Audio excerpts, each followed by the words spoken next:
Kindness is one of the most beautiful human qualities. It connects us, fosters relationships, and makes the world a better place. From childhood, we are taught that being kind is the right thing to do. We are told to help others, to be generous, to be understanding. And for the most part, that is great advice. Kindness has the power to heal wounds, mend broken spirits, and inspire people to be better. But there's a problem, a big one. Kindness is often misinterpreted, not by you, but by the people around you. You think that by being kind, you will be treated with the same level of care and respect that you give. You assume that when you show compassion, others will appreciate it, honor it, and reciprocate it. But too often, that's not what happens. Instead, you find yourself being taken for granted, overlooked, or even outright disrespected. Why? Because many people do not see kindness as a sign of strength. They see it as a sign of weakness. They mistake your generosity for neediness, your patience for a lack of self-worth, and your forgiveness for permission to keep taking advantage of you.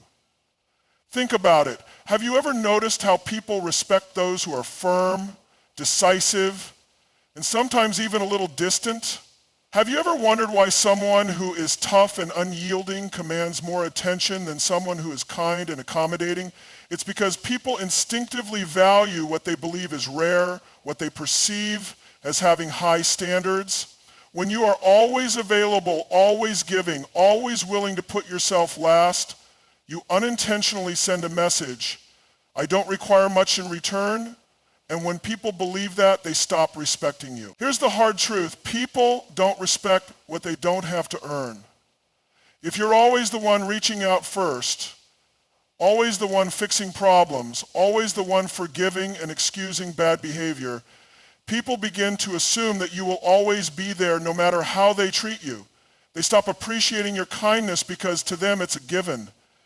And this isn't just about personal relationships. It happens in every area of life, at work, in business, in friendships, even in families. The more you give without setting limits, the more people assume they can keep taking.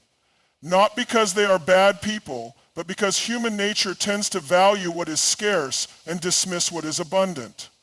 Think of a luxury item. Why do people desire expensive watches, designer brands, or limited edition products? Because they are rare, because they have standards, because they aren't accessible to just anyone. Now, contrast that with something common and free. People don't value things they can get easily. This applies to you as well. If you are always overly accommodating, people will start to take your kindness for granted, not because they consciously mean to, but because over time, they learn that your kindness comes without any expectation of respect. And once they reach that point, it's a very short step to outright disrespect. You've probably experienced this. You help a coworker repeatedly, but they never acknowledge your efforts. You always go out of your way for a friend, but they disappear when you need something. You keep forgiving someone who disrespects you, but they never change. It's not that kindness itself is wrong, it's that without boundaries, kindness is mistaken for a lack of self-respect. Now let's be clear. This does not mean you should stop being kind. Kindness is a strength, but it must be paired with self-respect. You must make it clear that while you are generous, you are not to be taken advantage of. While you are understanding, you will not tolerate disrespect. Many people struggle with this because they fear that setting boundaries will make them seem unkind or selfish. But the opposite is true. When you respect yourself, you teach others to respect you. When you show that your kindness is a choice, not an obligation, people value it more. This is why some of the most respected individuals in the world are both kind and strong. They give, but they have limits. They care, but they do not allow themselves to be used. They are understanding, but they do not accept disrespect.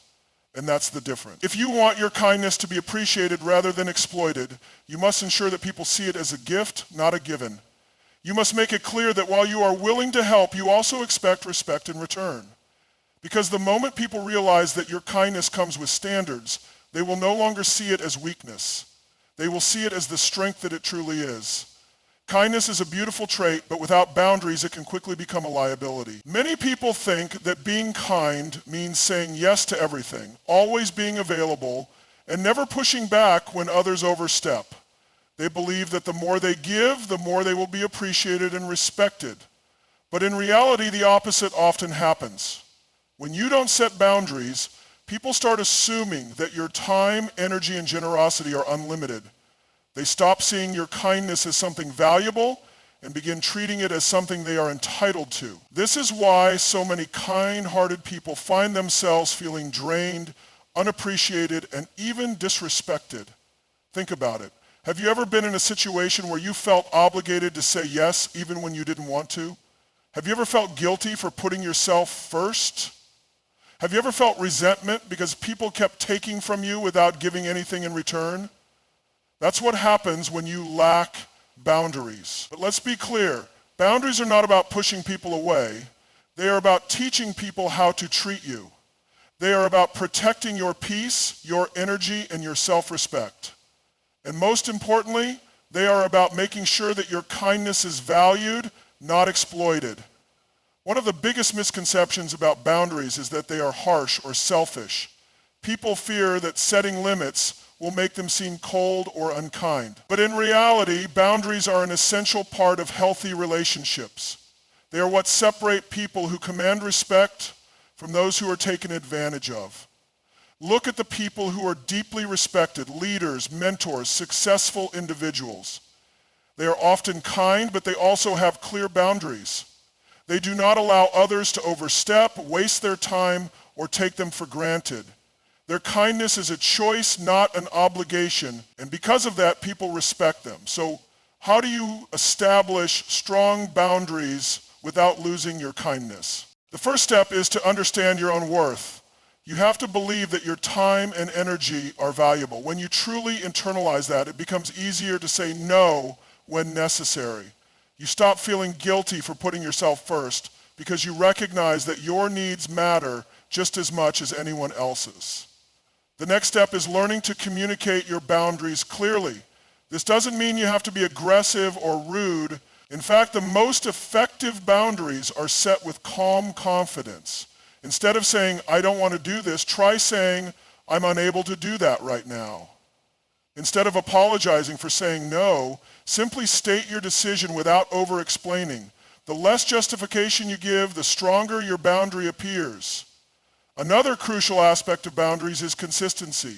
If you allow people to cross your boundaries once, they will assume they can do it again. This is why it's so important to stick to your limits even when it's uncomfortable. If you tell someone that you won't tolerate a certain behavior but then let it slide, you send the message that your boundaries are flexible, and once people see that, they will continue to test your limits. Many people struggle with boundaries because they fear losing relationships. They worry that if they start saying no, people will get upset or leave. And the truth is, some might. But here's the thing. Any relationship that only exists because you never set boundaries is not a healthy relationship to begin with. Real respect comes from people who understand and honor your limits. When you start enforcing boundaries, you will notice a shift. Some people will resist, especially those who are benefiting from your lack of limits. They may try to guilt trip you, manipulate you, or make you feel like you're being unreasonable. But this is just a test. If you hold your ground, they will either adjust and start respecting your boundaries, or they will leave. And either way, you win. Because the only people worth keeping in your life are those who respect you. A major part of boundary setting is also knowing when to walk away. Not every battle is worth fighting, and not every person deserves access to your kindness. Sometimes the best boundary you can set is simply removing yourself from situations or relationships that drain you. This doesn't mean you have to be confrontational or dramatic. It just means recognizing when something is no longer serving you and having the courage to step back. Another key factor in maintaining boundaries is self-discipline. It's easy to set boundaries when you're feeling strong and confident. But what happens when emotions get involved? What happens when a friend, family member, or coworker pushes back? This is where many people struggle. They cave under pressure, give in to guilt, or let their emotions override their logic. This is why practicing boundaries is just as important as setting them.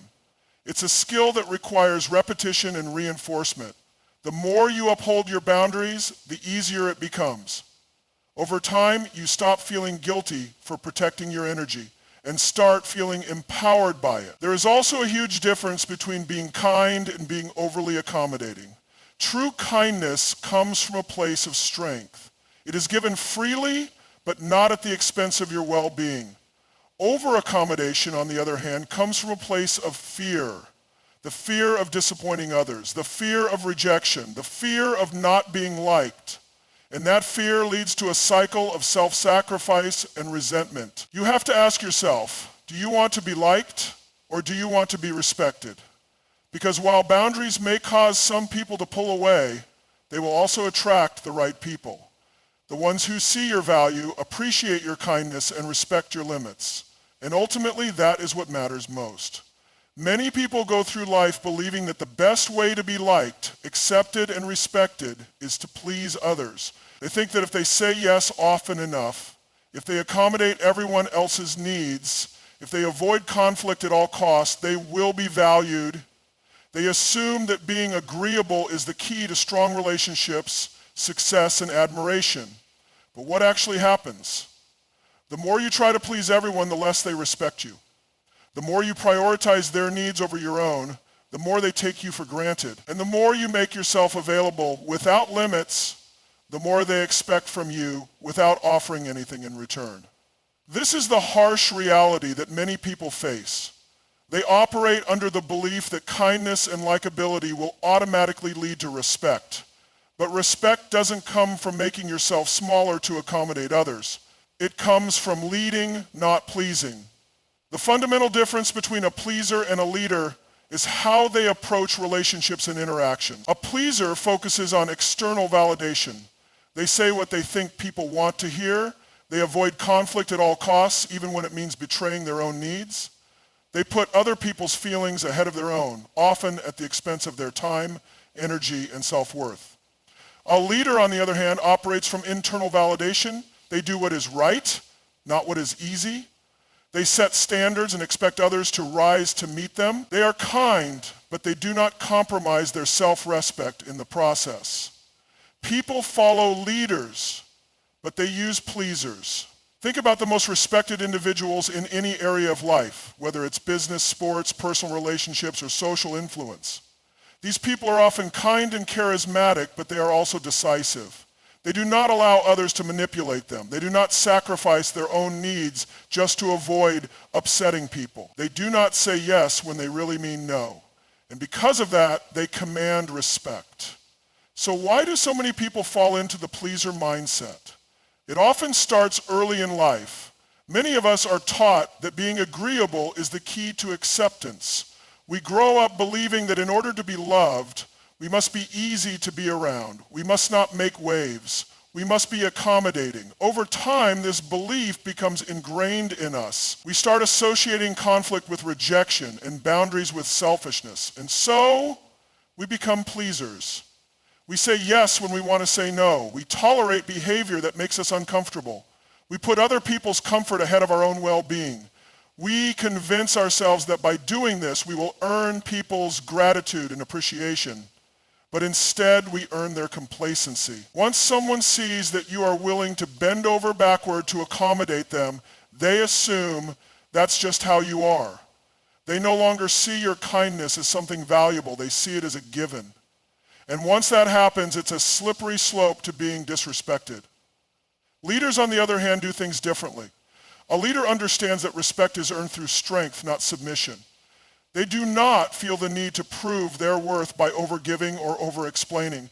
They recognize that their time and energy are valuable, and they are selective about where they invest them. One of the biggest shifts in moving from a pleaser to a leader is learning to embrace discomfort. Pleasers avoid discomfort. They fear disappointing others. They feel anxious about confrontation. They hate the idea of someone being upset with them. Because of this, they say yes even when they don't want to. They go along with things that don't align with their values. They shrink themselves in order to keep the peace. But true leaders understand that discomfort is the price of self-respect. They know that setting boundaries might make some people uncomfortable. They accept that saying no will sometimes upset others. They embrace the fact that not everyone will like them. But they also understand that these short-term discomforts are necessary in order to build long-term respect. Think about the people in your life that you respect the most. Chances are they are not the ones who always say yes. They are not the ones who tolerate disrespect. They are not the ones who sacrifice their own needs just to avoid making others uncomfortable. They are the ones who stand firm in their values. They are the ones who set clear expectations. They are the ones who lead, not please. Another key difference between pleasers and leaders is how they respond to rejection. A pleaser fears rejection because their self-worth is tied to external approval. If someone is upset with them, they take it personally. If they set a boundary and someone pulls away, they see it as a failure. This fear of rejection keeps them stuck in a cycle of overgiving, hoping that if they just try hard enough, they will finally earn the respect they crave. A leader, however, does not see rejection as a personal failure. They understand that not everyone will like them, and that's okay. They recognize that people who only stick around when they are being overly accommodating were never truly respectful in the first place. Instead of fearing rejection, they welcome it as a natural filter, one that removes those who do not value them from their lives. One of the most powerful shifts you can make is learning to prioritize self-respect over approval. When you shift from pleaser to leader, you will notice a change in how people respond to you. Some will resist at first. They will test your boundaries. They will push back against the new, more assertive version of you. This is normal. People who are used to taking advantage of your kindness will not like that you are no longer making yourself available on demand. But over time, the right people, the ones who truly value you, will start treating you with more respect. They will understand that your time and energy are not things to be taken lightly. They will recognize that your kindness is not a weakness, but a choice. And that is the key difference. A pleaser gives kindness out of fear. Fear of rejection, fear of conflict, fear of disappointing others.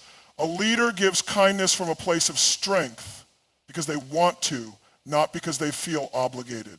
The moment you make this shift, everything changes. We live in a world where availability is often mistaken for value. People assume that the more present you are, the more accessible you make yourself, the more they can take you for granted. And yet the reality is that what is always available is rarely respected. Think about it. The things we desire the most, success, wealth, high steady relationships, are never freely available to just anyone. They require effort. They demand standards. They command respect. But when it comes to human relationships, so many people make the mistake of thinking that by being constantly available, they will be appreciated and valued. Instead, they experience the opposite. The more you show up for people without requiring anything in return, the more they assume you always will. The more you say yes to their needs while ignoring your own, the more they begin to expect your sacrifices as the norm. And over time, the appreciation disappears, the gratitude fades, the respect erodes. Because the truth is, human nature does not value abundance, it values scarcity. When something is always within reach, it loses its significance. People don't chase what they already have unlimited access to. They don't work for what is freely given, and they don't respect what they don't have to earn. This is why the most respected individuals in any field, any relationship, any aspect of life are the ones who are selectively available. They are not always reachable. They do not always say yes, and they do not allow themselves to be treated as an afterthought. And because of that, people value them more. Now, let's apply this to real life. If you're the person who always answers the phone at the first ring, always says yes to last-minute plans, always adjusts your schedule to accommodate others, people will unconsciously start to see you as an option, not a priority. They will assume that your time is flexible because you have nothing more important to do. They will assume that your kindness is endless because you never demand anything in return. And worst of all, they will assume that no matter how they treat you, you will always be there. This is why people ignore messages from those who always text first.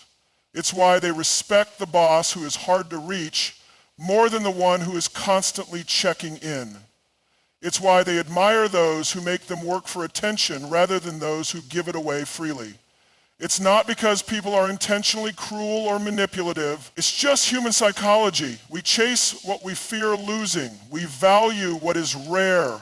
We respect what we have to earn. The problem is that many people equate availability with kindness. They think that by always being there for others, they will win their loyalty, their respect, their love. But in reality, being too available leads to being taken for granted. Now let's talk about a concept that will change how people treat you. Controlled availability. Controlled availability means being intentional with your time, your energy, and your presence. It means understanding that just because someone wants access to you doesn't mean they should have it whenever they please. The most respected people do not make themselves available 24/7. They set limits. They decide when and how they engage with others. They create space between themselves and the world, not because they are arrogant, but because they understand that what is scarce is valued and what is overexposed is overlooked. This applies in every aspect of life. In friendships, if you're always the one making plans, always the one reaching out first, always the one checking in, people will assume it's your job to maintain the relationship. They will stop making an effort. But the moment you pull back, the moment you stop being so easily available, you'll see who actually values you. In dating, people are attracted to mystery, to challenge, to those who have high standards. If you are always responding instantly, always agreeing to plans without hesitation, always making yourself easy to access, you send the signal that your time isn't in demand. And when people believe your time isn't valuable, they don't treat it as such in the workplace. The employees who are always available, always responding to emails at all hours, always saying yes to extra work, those are the ones who get overloaded, not promoted. Why? Because when you set the precedent that your time is limitless, people assume you don't need boundaries. Meanwhile, the ones who protect their schedules, who are strategic about their commitments, who say no when necessary, those are the ones who command respect. So how do you shift from being too available to being selectively available? First, you have to stop fearing loss. Many people make themselves overly accessible because they are afraid that if they don't respond quickly, they will be forgotten, afraid that if they don't say yes, they will lose the connection, afraid that if they don't bend over backward for others, they will no longer be needed. But the paradox is that the less available you are, the more people want your time. The more boundaries you set, the more they respect you. The more you prioritize yourself, the more they see you as someone worth prioritizing. Second, stop rewarding bad behavior with your presence. If someone only calls you when they need something, don't answer immediately. If they take days to respond to your messages but expect instant replies, mirror their energy. If they make last-minute plans expecting you to drop everything, teach them that your time is valuable by declining. You are not an emergency backup plan. You are not a convenience. You are not a limitless resource. The moment you stop treating yourself as such, others will follow. Third, create space intentionally. People value things that they have to work for. The friend who isn't always available is more intriguing. The professional who is booked weeks in advance is more respected. The individual who has standards for their time, attention, and energy is the one people admire. This doesn't mean you should play games or be manipulative. It simply means that your presence should be earned, not expected. When you understand this, everything changes. You stop over-explaining why you can't make it to an event. You stop feeling guilty for taking time for yourself. You stop chasing people who are indifferent toward you. And in return, you start attracting relationships, opportunities, and respect that align with your self-worth. Because at the end of the day, your time is your most valuable asset. And the moment you start treating it that way, so will everyone else.